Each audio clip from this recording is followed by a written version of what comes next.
kids. Yeah, parents tonight, safety experts are begging you to rethink a long-standing practice. Our Dan Spieler shows us what some experts are urging you to do when you fly with a baby on board. What are you doing out? If you're flying with your little ones, it's a warning you need to hear. It is common sense. You're always going to be safer buckled up. But every day, many babies and toddlers aren't buckled up. They get to fly for free in their parents' laps if they're under the age of 2.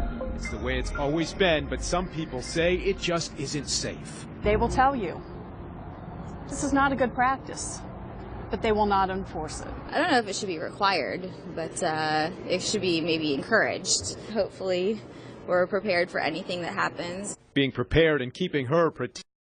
That's why Sarah and her husband brought their daughter's car seat on the plane for their flight to Florida. We hope it'll go smoothly. But many parents take their little ones on the plane as lap children and get the car seat back after they land. When I go to the airport and I see parents bring their children on board, and then at the end of the trip they pick up on the baggage carousel the car seat that's been in the cargo hold and then go put their child in it in the car, it literally does not make any sense. Today's hearing that we... Debbie Hersman is president of the National Safety Council and former chair of the NTSB. Lately, she's been calling for a change, pointing to statistics which show 85% of parents who fly with kids under 2 do so with those kids on their laps. So she knows changing minds won't be easy. It is also hard to tell people what they should or they should not do. And I'll be honest, before I came to the National Transportation Safety Board, I had traveled and carried my own child on my lap. Once I learned about the safety risks and really what was best, I couldn't believe what I'd done. And sure enough, we've done it too. A lot of people have. But I don't think I'd do it again after hearing Jan Brown share her story. Jan was a flight attendant on a plane that crashed in Iowa in 1989. The number 2 engine exploded, and when we stabilized, I saw a mother holding her lap child, her 22-month-old son, and she looked like she was going into panic. We were way, way over speed, landing speed, and we simply just absolutely crashed into the earth. 111 people died, 185 survived, but that 22-month-old didn't make it. My section flipped over. I was engulfed in fire, and the first person I encountered was the mother of this 22-month-old boy. She said, I've lost my son. Just looked up at me and she said, you told me to put my baby on the floor. It would be okay, and he's gone. It's very hard at the end of the day to know that you're a statistic.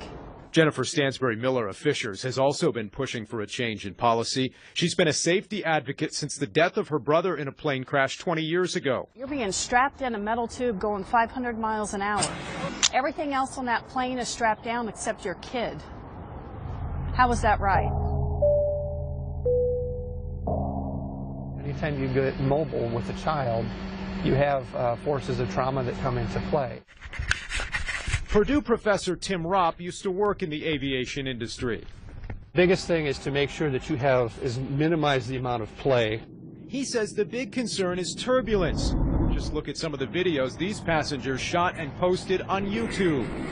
You're not going to be able to hold on to a child.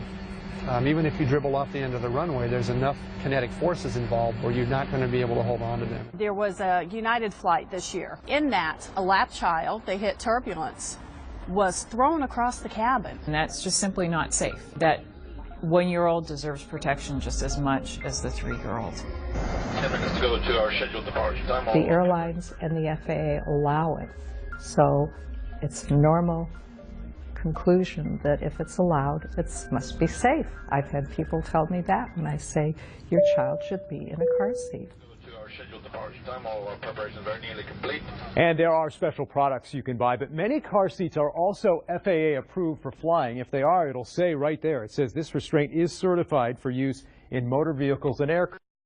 We've got more information and helpful links for parents on our website at fox59.com. I'm Dan Spieler, Fox 59 News. We will never look at that situation the same way again. Well, Fox 59 reached out to the FAA. They sent us this statement tonight. While we encourage the use of child restraint systems, the FAA believes that requiring would significantly raise the net price of travel. Such price increases would divert some travel from the air to the highway system, and entire families would be subject